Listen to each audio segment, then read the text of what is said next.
book friends, it's book box check-in day. Let's find out what I read last week. So last week I got into The Magician's Nephew, book 6 in the Chronicles of Narnia, and I'm about halfway through, and I've got to say I'm really enjoying it. Someone commented on my book box post last week that this was their favorite after The Lion, the Witch, and the Wardrobe, and I think it might be up there for me as well. It's very interesting. It is taking place way back before all of the other books that I've read so far. So should be interesting, and I'm looking forward to finding out how Narnia came to be. So we'll keep reading on that one. Let's put it back in the box. All right, Tony Robbins's Life Force. I gotta say, this is a big chunker of a book. I'm about 4 chapters out of, I don't even know how many. There's got to be about 20 chapters in this thing. But I'm going to keep reading it because I think it's really interesting. Right now, it's just at the point of giving you little nuggets of information that make you want to learn more. It's going to go into a much deeper dive into individual topic areas as we move forward. I have to say, it's super interesting. So it's a big 25 chapters and I'm 4 in. So there's still a long way to go, but I'm still interested. So we keep going. All right. That brings us to Everything We Didn't Say. So I got through this one this week. I found it to be an interesting book with great writing that allowed me really to go into my own little space in my head. And I could see the small town that Juniper Baker was from in Iowa. And as she talked about the 4th of July and those kind of things, I could picture it very easily in my head. So that was great.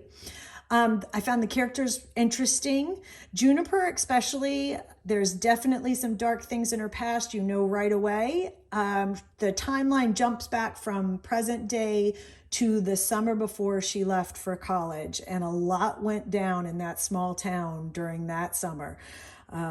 Very good close family friends were murdered. Her brother, who worshipped them and was very close to them, was the last person to see them alive, and many thought that he must have been the killer and treated him as such. But they never found the killer. The murder was never solved.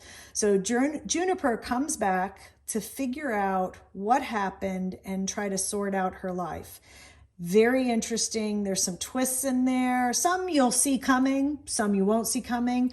The biggest problem I had with, I wanted to know more about some pieces of the story that once it finished, I felt a little left out dangling. I wanted to know how things went down the way they did that summer a little bit more. But c'est la vie, it's the way it goes. All together, I'd say it's a pretty good read. It's definitely worth the time, and it is super quick to get through. So that one's going to go back into the shelf. Now, Cloud Cuckoo Land, I did not get to yet. It is uncracked. And A Woman's Life, my French novel, has also not been cracked. So I'm going to put them back in there. I am going on a trip this weekend, so I will be taking some books on flights. Not sure if that's going to be a book to take on a flight because it's pretty heavy, but that's probably going to be the next one I go to for adult fiction.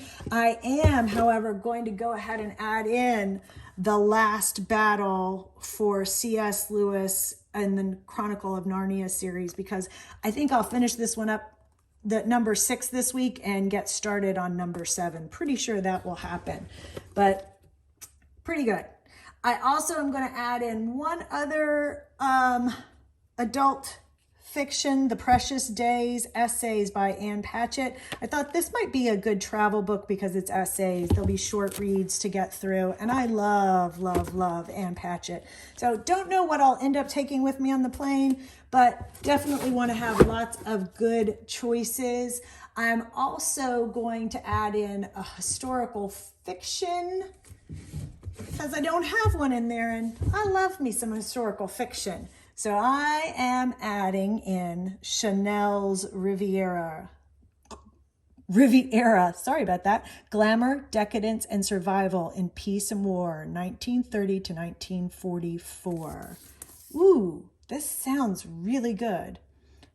A true account of the women who inspired Downton Abbey gets in their heads and in their homes. Vanity Fair. Oh, this might be super interesting.